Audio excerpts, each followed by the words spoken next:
दोस्तों, वैश्विक राजनीति के गलियारों में इस वक्त जो तूफान उठा है उसकी गूंज सीधे नई दिल्ली से लेकर वॉशिंगटन तक सुनाई दे रही है। जिस ट्रेड डील को पूरी दुनिया लगभग फाइनल मान चुकी थी, वह अब अचानक संदेह, सस्पेंस और रणनीतिक टकराव के अंधेरे में डूब चुकी है। एक तरफ है अमेरिकी राष्ट्रपति डोनाल्ड ट्रंप, जिनके एक ट्वीट ने भूचाल ला दिया, और दूसरी तरफ भारत, जिसने चुप्पी साधकर इस पूरे खेल को और भी रहस्यमय बना दिया।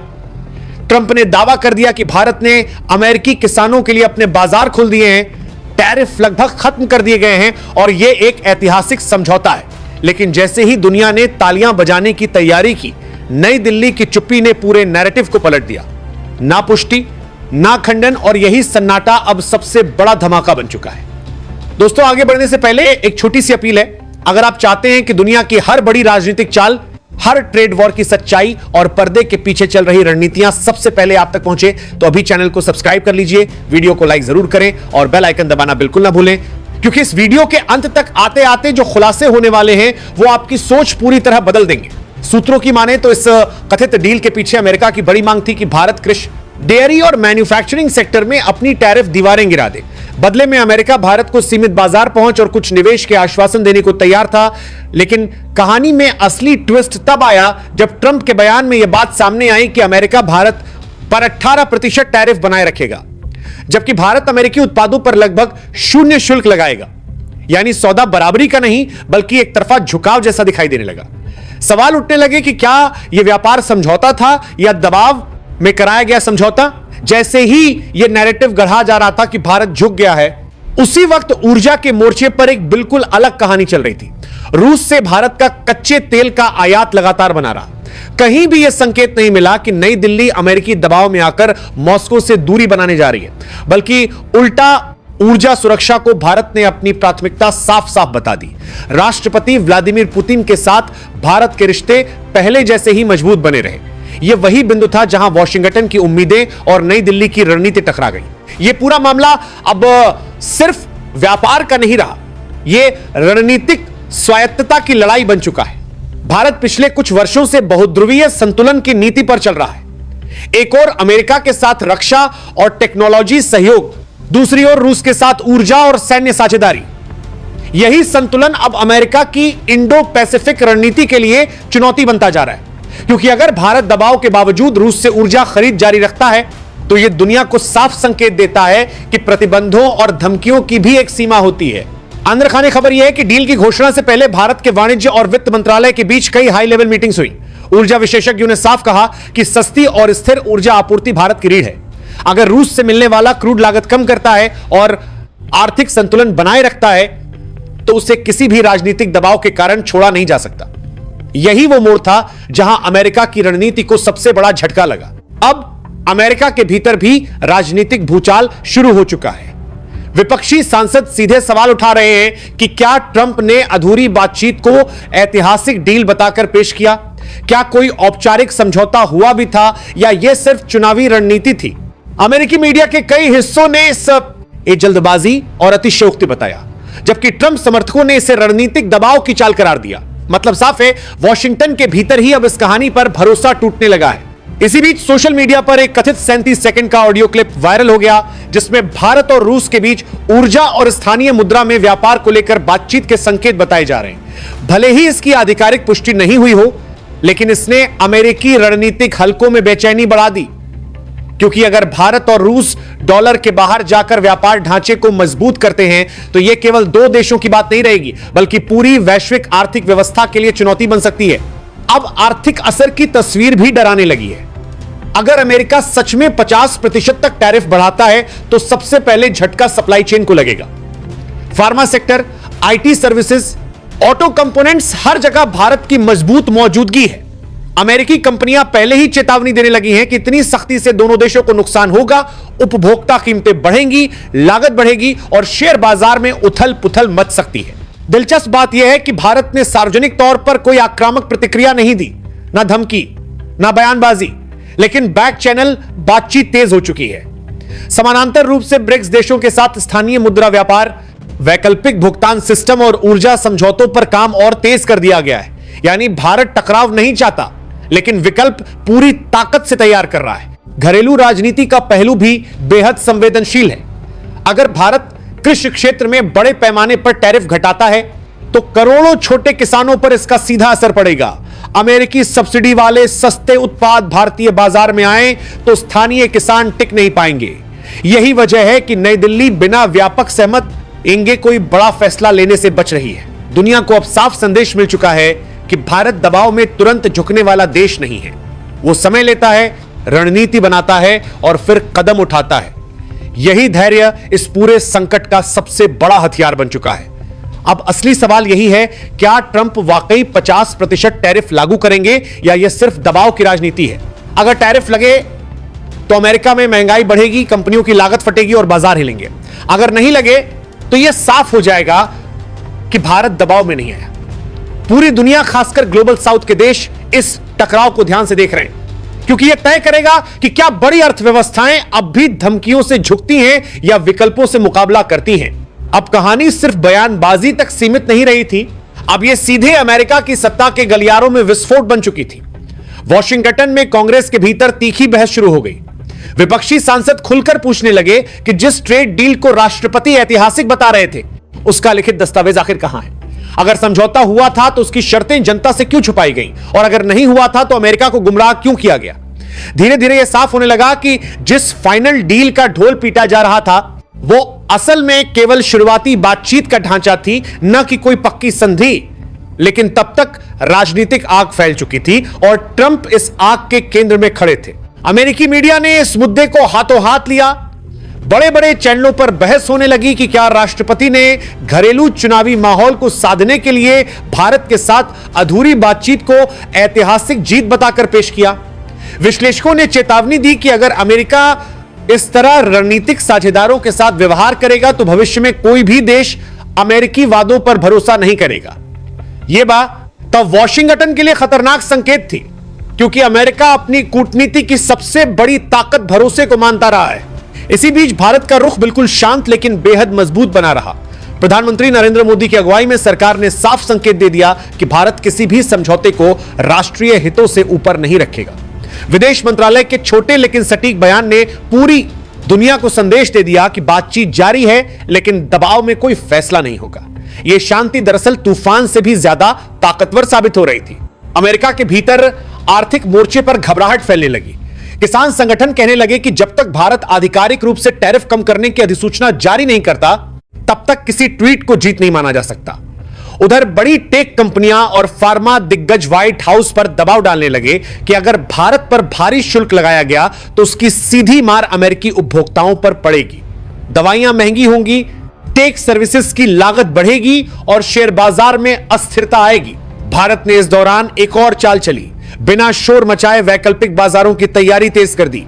यूरोप, अफ्रीका, मिडिल ईस्ट और लैटिन अमेरिका में भारतीय निर्यात बढ़ाने की रणनीति पर काम शुरू हो गया। संदेश साफ था कि अगर अमेरिका रास्ता मुश्किल बनाएगा तो भारत अपने रास्ते बदल लेगा। यह केवल प्रतिक्रिया नहीं थी, यह दीर्घकालिक रणनीति थी।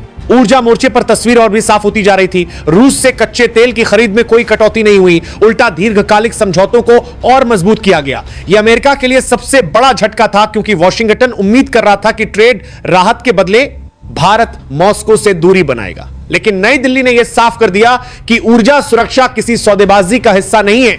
अब वैश्विक बाजार भी इस टकराव को गंभीरता से लेने लगे थे। एशियाई शेयर बाजारों में हल्की गिरावट दिखने लगी। यूरोप के निवेशक असमंजस में थे कि अगर अमेरिका और भारत आमने सामने आए तो वैश्विक सप्लाई चेन कितनी हिलेगी, क्योंकि भारत अब केवल एक निर्यातक देश नहीं, बल्कि दवाओं, आईटी सेवाओं और ऑटो पार्ट्स का वैश्विक केंद्र बन चुका है। इसी बीच ब्रिक्स देशों के साथ भारत की गतिविधियां तेज हो गईं। स्थानीय मुद्रा में व्यापार, वैकल्पिक भुगतान सिस्टम और ऊर्जा सहयोग पर नए दौर की बातचीत शुरू हो गई। यह खुला जवाब नहीं था, बल्कि संरचनात्मक रणनीति थी। मतलब अगर दबाव बढ़ेगा तो भारत पूरा आर्थिक ढांचा मजबूत करके जवाब देगा, न कि सिर्फ बयान देकर। अमेरिकी रणनीतिक हलकों में अब दो गुट साफ बन चुके थे। एक गुट चाहता था कि भारत को झुकाने के लिए सख्त टैरिफ लगाए जाएं, चाहे नुकसान कुछ भी हो। दूसरा गुट चेतावनी दे रहा था कि भारत को दुश्मन बनाना अमेरिका के लिए आत्मघाती कदम होगा, क्योंकि इससे चीन के मुकाबले अमेरिका की रणनीतिक स्थिति कमजोर पड़ सकती है। सबसे बड़ा डर यही था कि अगर भारत दबाव के बावजूद संतुलन बनाए रखता है तो यह पूरी दुनिया के लिए मिसाल बन जाएगा। यह साबित हो जाएगा कि आर्थिक धमकियां हर बार काम नहीं करती।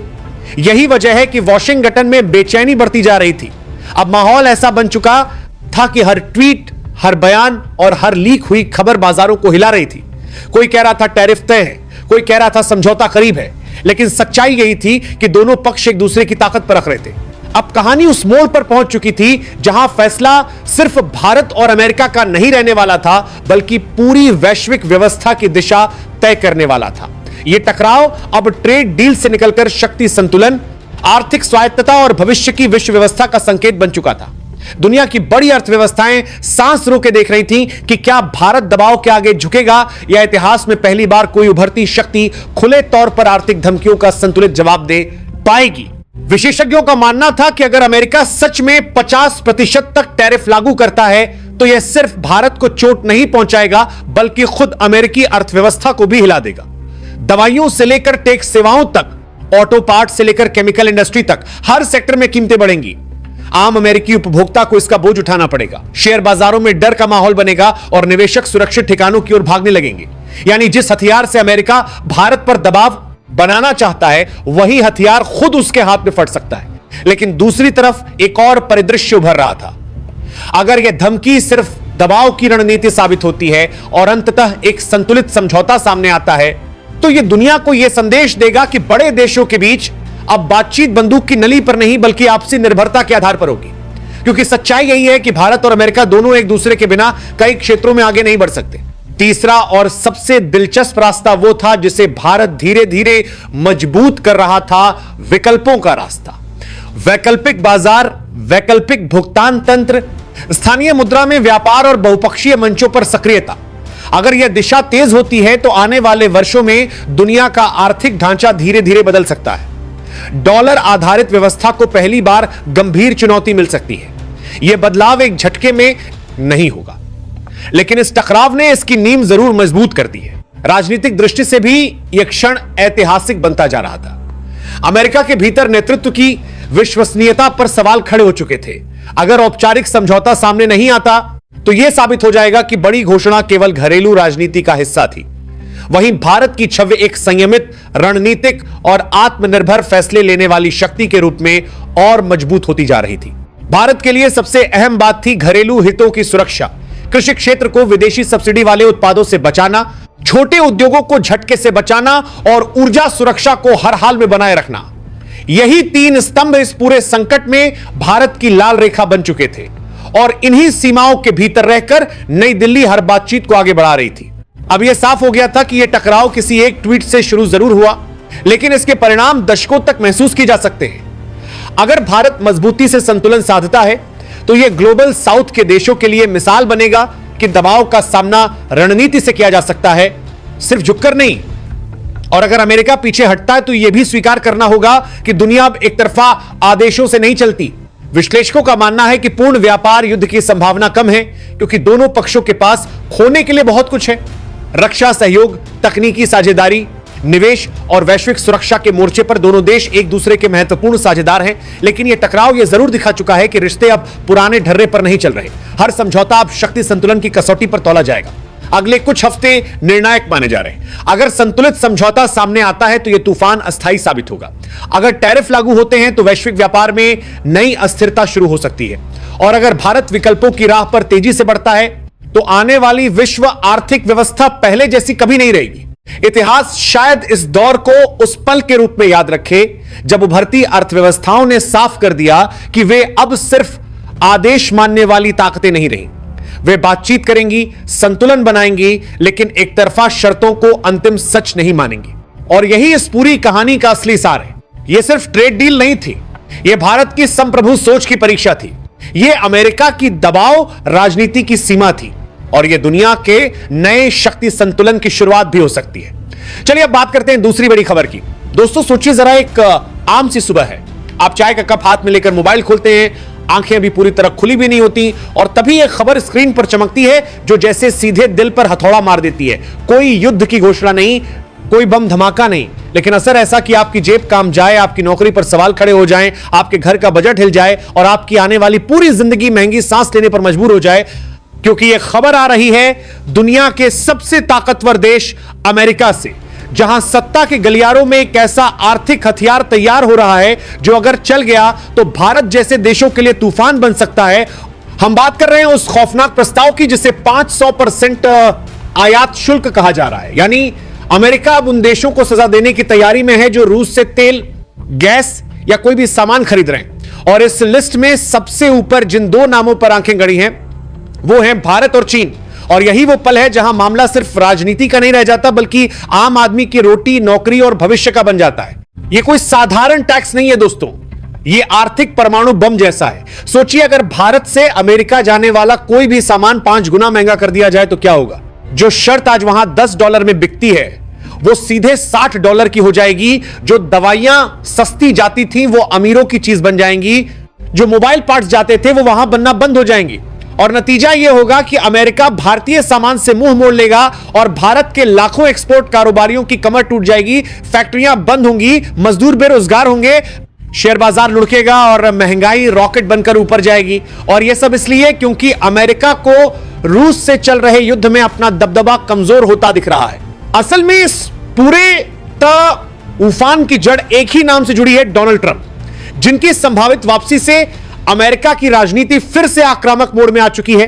ट्रंप वो नेता हैं जो बातचीत से पहले धमकी देते हैं और सौदेबाजी से पहले डर पैदा करते हैं। उन्होंने पहले चीन पर टैरिफ बरसाए थे और अब उनकी नजर उन देशों पर है जो रूस को आर्थिक सहारा दे रहे हैं। ट्रंप का दावा था कि वो रूस यूक्रेन युद्ध एक फोन कॉल में खत्म कर देंगे, लेकिन जब उन्होंने कोशिश की तो उधर बैठे शख्स ने झुकने से इनकार कर दिया। और वो शख्स है व्लादिमीर पुतिन, जो न धमकियों से डरता है न प्रतिबंधों से टूटता है। और यही बात अमेरिका को अंदर ही अंदर जला रही है। अमेरिका ने रूस पर पहले ही हजारों प्रतिबंध लगा रखे हैं। बैंकिंग से लेकर जहाजों तक, व्यापार से लेकर टेक्नोलॉजी तक सब कुछ रोकने की कोशिश की गई, लेकिन रूस फिर भी खड़ा है। उसकी अर्थव्यवस्था पूरी तरह नहीं टूटी। और जब अमेरिका ने इसकी तह में जाकर जांच की तो उन्हें कड़वी सच्चाई दिखी। रूस का तेल भारत और चीन जैसे देश खरीद रहे हैं। वही तेल जो सस्ता है, वही तेल जो रूस को अरबों डॉलर दे रहा है, और वही पैसा जो युद्ध को जिंदा रख रहा है। और यहीं से अमेरिका के दिमाग में नई चाल पैदा हुई कि अगर रूस को सीधे नहीं तोड़ा जा सकता तो उसके खरीदारों को तोड़ा जाए।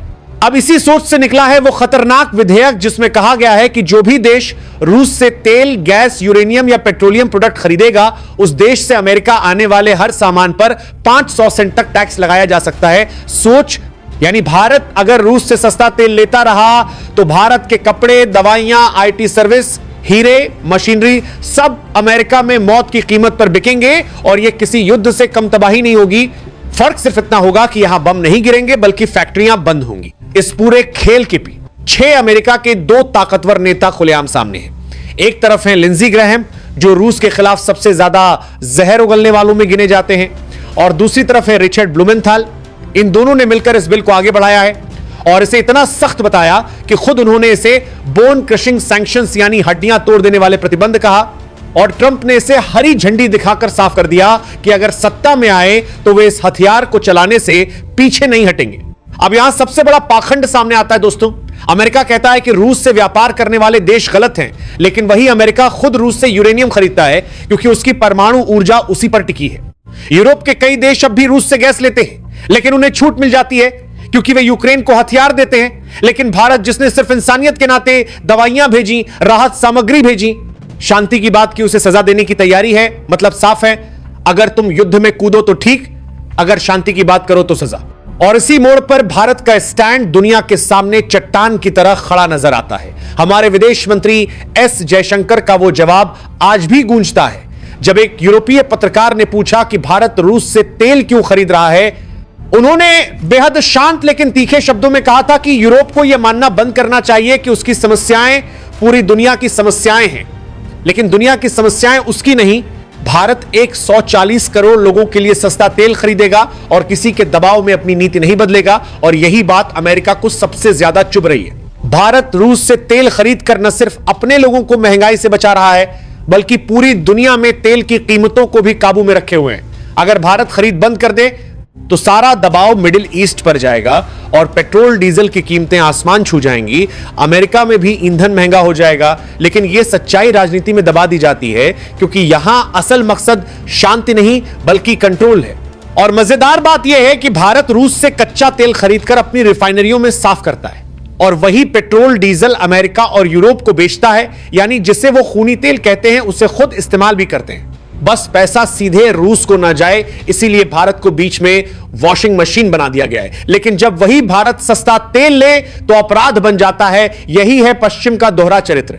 अगर वाकई अमेरिका 500% टैरिफ चला देता है तो सबसे पहले झटका भारत के आईटी सेक्टर, टेक्सटाइल उद्योग, फार्मा कंपनियों और हीरा व्यापार को लगेगा। लाखों नौकरियों पर तलवार लटकेगी। लेकिन साथ ही अमेरिका भी खुद को चोट मारेगा, क्योंकि वहां के बड़े स्टोर जैसे वॉलमार्ट और अमेज़न का बड़ा हिस्सा भारतीय और चीनी सामान पर टिका है। वो सस्ता माल बंद हुआ तो अमेरिका में महंगाई विस्फोट करेगी और जनता भड़क उठेगी। यही वजह है कि कई अर्थशास्त्री मानते हैं कि यह असल में धमकी की राजनीति है, डराकर सौदा कराने की रणनीति है। ट्रंप का पुराना तरीका है, पहले आग लगाओ फिर बातचीत में छूट देकर खुद को हीरो बनाओ। अमेरिका चाहता है कि भारत खुद ही रूस से दूरी बना ले ताकि बिना कानून चलाए उनका मकसद पूरा हो जाए। दोस्तों, अब सवाल यह नहीं है कि अमेरिका क्या धमकी दे रहा है, बल्कि असली सवाल यह है कि अगर अमेरिका ने सच में यह 500 सर्तित वाला आर्थिक हथियार चला दिया तो भारत क्या सिर्फ चोट खाकर चुप बैठेगा या इतिहास की सबसे बड़ी जवाबी चाल चलेगा? क्योंकि अब दुनिया 90 के दशक वाली नहीं रही जहां अमेरिका उंगली उठाता था और बाकी देश सिर झुका देते थे। अब उभरती ताकतें खामोशी से एक नया सिस्टम बना चुकी हैं और उसी सिस्टम का नाम है ब्रिक्स, जिसमें भारत, चीन, रूस, ब्राजील और कई नए देश शामिल होकर अमेरिका की डॉलर आधारित ताकत को चुनौती देने के लिए तैयार खड़े हैं। और यही वो मंच है जहां से अगर भारत चाहे तो पूरी वैश्विक अर्थव्यवस्था की दिशा पलट सकता है। अगर अमेरिका भारत पर टैरिफ हमला करता है तो भारत के पास सबसे पहला और सबसे खतरनाक हथियार है डॉलर से दूरी बनाना, क्योंकि आज दुनिया का ज्यादातर व्यापार अमेरिकी डॉलर में होता है और इसी वजह से अमेरिका बाकी देशों पर आर्थिक दबाव बना पाता है। लेकिन अब भारत और रूस, भारत और खाड़ी देश, भारत और अफ्रीका सीधे अपनी मुद्राओं में व्यापार शुरू कर चुके हैं, यानी डॉलर को बीच से हटाया जा रहा है। और जैसे जैसे यह प्रक्रिया तेज होगी वैसे वैसे अमेरिका की सबसे बड़ी ताकत कमजोर होती चली जाएगी। यही कारण है कि अमेरिका इतना बौखलाया हुआ है, क्योंकि उसे दिख रहा है कि उसका आर्थिक राज धीरे धीरे खिसक रहा है। अब सोचिए, अगर भारत ब्रिक्स देशों के साथ मिलकर एक समानांतर व्यापार प्रणाली खड़ी कर दे जहां भुगतान डॉलर में नहीं बल्कि स्थानीय करेंसी में हो, तेल रूस से आए लेकिन भुगतान रुपए में हो, चीन से मशीनें आए लेकिन भुगतान युआन में हो, ब्राजील से अनाज आए लेकिन डॉलर का नामो निशान ना हो, तो अमेरिका के प्रतिबंध खोखले हो जाएंगे। और यही वो डर है जिसने वॉशिंगटन की नींद उड़ा रखी है। यही वजह है कि भारत आज सिर्फ एक देश नहीं बल्कि एक संतुलन शक्ति बन चुका है। एक तरफ अमेरिका के साथ व्यापार भी, टेक्नोलॉजी भी, रणनीतिक साझेदारी भी, और दूसरी तरफ रूस के साथ ऊर्जा सुरक्षा, हथियारों की सप्लाई और पुरानी दोस्ती भी। और इसी संतुलन को अमेरिका तोड़ना चाहता है, क्योंकि संतुलित भारत उसके कंट्रोल में नहीं आता। अगर हालात और बिगड़ते हैं तो भारत के पास एशिया, अफ्रीका और लैटिन अमेरिका के बाजार पूरी तरह खोलने का रास्ता है, जहां करोड़ों लोग सस्ते भारतीय सामान के लिए तैयार बैठे हैं। अमेरिका भले ही दरवाजा बंद करे, लेकिन दुनिया के बाकी दरवाजे तेजी से खुल रहे हैं। और यही वो बदलाव है जिसे पश्चिम अभी भी समझ नहीं पा रहा कि अब ग्लोबल साउथ सिर्फ उपभोक्ता नहीं बल्कि ताकत बनने जा रहा है। इस पूरे खेल में भारत के प्रधानमंत्री नरेंद्र मोदी की रणनीति बेहद साफ नजर आती है। वो न किसी के सामने झुकते हैं और न किसी से दुश्मनी पालते हैं। वो दोस्ती भी करते हैं और देशहित में सख्ती भी। यही वजह है कि भारत अमेरिका से भी हाथ मिलाता है और रूस से भी रिश्ता निभाता है, यूरोप से भी व्यापार करता है और ब्रिक्स को भी मजबूत करता है। यह बहुत ध्रुवीय दुनिया का नया मॉडल है, जहां एक देश किसी एक ताकत का गुलाम नहीं बल्कि सभी से बराबरी पर बात करता है। इसी संतुलन में चीन की भूमिका भी अहम है और यही अमेरिका की सबसे बड़ी चिंता है, क्योंकि अगर भारत और चीन पूरी तरह आर्थिक मोर्चे पर एक लाइन में आ गए तो दुनिया की आधी से ज्यादा मैन्युफैक्चरिंग शक्ति एक साथ खड़ी हो जाएगी और तब अमेरिका के टैरिफ सिर्फ कागज के हथियार बनकर रह जाएंगे। यही वजह है कि अमेरिका कभी भारत को चीन से अलग करने की कोशिश करता है और कभी रूस से, ताकि कोई मजबूत ब्लॉक खड़ा ना हो सके। और दोस्तों, ये सिर्फ व्यापार की लड़ाई नहीं है, ये आने वाले 50 सालों की सत्ता की लड़ाई है, जहां तय होगा कि दुनिया डॉलर से चलेगी या कई मुद्राओं से, अमेरिका के नियमों से चलेगी या बराबरी के समझौतों से, दबाव से चलेगी या साझेदारी से। और भारत आज इस बदलाव के केंद्र में खड़ा है। अगर अमेरिका अपनी जिद पर अड़ा रहता है तो भारत के पास टैक्स का जवाब टैक्स से देने का विकल्प भी है। अमेरिकी कंपनियों पर कड़े नियम, उनके डिजिटल प्रोडक्ट्स पर भारी टैक्स, उनके आयात पर अतिरिक्त शुल्क और घरेलू उद्योग को और ज्यादा संरक्षण, यानी जो चोट अमेरिका देगा वही पलटकर कई गुना लौट सकती है।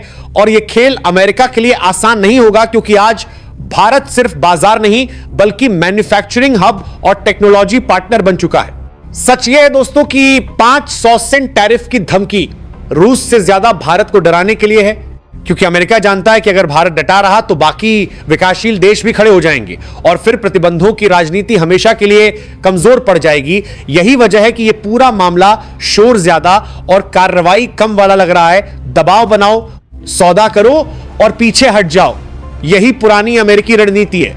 लेकिन एक बात है, अब भारत 1990 वाला कमजोर देश नहीं है। आज भारत ऊर्जा सुरक्षा भी समझता है, वैश्विक राजनीति भी, व्यापार की ताकत भी और अपनी जनसंख्या की जरूरत भी। और कोई भी सरकार हो, भारत अब अपने 140 करोड़ लोगों के हित से समझौता नहीं करेगा, चाहे सामने दुनिया की सबसे बड़ी ताकत क्यों ना खड़ी हो। दोस्तों, आज जो कुछ हम देख रहे हैं वो किसी एक देश की लड़ाई नहीं है, बल्कि पूरी दुनिया की आने वाली तस्वीर का ट्रेलर है। यह 500% टैरिफ की धमकी सिर्फ एक आर्थिक फैसला नहीं बल्कि ताकत दिखाने की आखिरी कोशिश है उस व्यवस्था की जो दशकों तक डॉलर और दबाव के दम पर दुनिया को चलाती रही। लेकिन अब वही व्यवस्था दरक रही है, क्योंकि उभरते देश अपने हितों को समझ चुके हैं और अब किसी के इशारे पर झुकने को तैयार नहीं है। दूसरा जोर सा, अमेरिका यह भूल रहा है कि भारत कोई छोटा बाजार नहीं बल्कि 140 करोड़ लोगों की जरूरतों और संभावनाओं से बना एक महाशक्ति बनता राष्ट्र है, जो आज तेल की कीमतें संतुलित रख रहा है, वैश्विक सप्लाई चेन संभाल रहा है और दुनिया को सस्ता भरोसेमंद उत्पादन दे रहा है। यह लड़ाई असल में रूस से तेल खरीदने की नहीं है, बल्कि इस बात की है कि क्या कोई देश अपने लोगों के लिए सही फैसला खुद ले सकता है या हर कदम पर किसी सुपर पावर से अनुमति लेनी पड़ेगी। भारत ने साफ दिखा दिया है कि उसकी विदेश नीति भावनाओं पर नहीं बल्कि राष्ट्रीय हित पर चलती है, चाहे सामने कोई भी ताकत क्यों ना हो। और यही सोच आने वाले समय में भारत को सिर्फ आर्थिक रूप से नहीं बल्कि राजनीतिक रूप से भी और मजबूत बनाएगी। अगर अमेरिका दबाव बढ़ाता है तो भारत नए बाजार खोलेगा, नई साझेदारियां बनाएगा, डॉलर से बाहर निकलने के रास्ते तेज करेगा और अपने उद्योगों को और आत्मनिर्भर बनाएगा। और अगर अमेरिका समझदारी दिखाता है तो दोनों देशों का रिश्ता बराबरी के स्तर पर आगे बढ़ेगा। लेकिन एक बात तय है, अब धमकियों का दौर खत्म हो रहा है और समझदारी व सम्मान का दौर शुरू हो चुका है। आज यह संकट डराने के लिए खड़ा किया गया है, लेकिन यही संकट भारत के लिए एक ऐतिहासिक मौका भी बन सकता है। मौका अपनी अर्थव्यवस्था को और मजबूत करने का, मौका दुनिया में अपनी शर्तों पर खड़े होने का, मौका यह साबित करने का कि भारत अब सिर्फ प्रतिक्रिया देने वाला देश नहीं बल्कि दिशा तय करने वाला राष्ट्र बन चुका है। तो दोस्तों, आने वाला समय सिर्फ टैरिफ और प्रतिबंधों की कहानी नहीं लिखेगा। आने वाला समय उन देशों की कहानी लिखेगा जो दबाव में टूटे नहीं बल्कि और निखर कर निकले। और अगर भारत इसी तरह संतुलन, साहस और समझदारी के साथ आगे बढ़ता रहा तो वह दिन दूर नहीं जब दुनिया की नीतियां वॉशिंगटन या किसी एक राजधानी से नहीं बल्कि नई दिल्ली जैसी उभरती ताकतों से तय होंगी।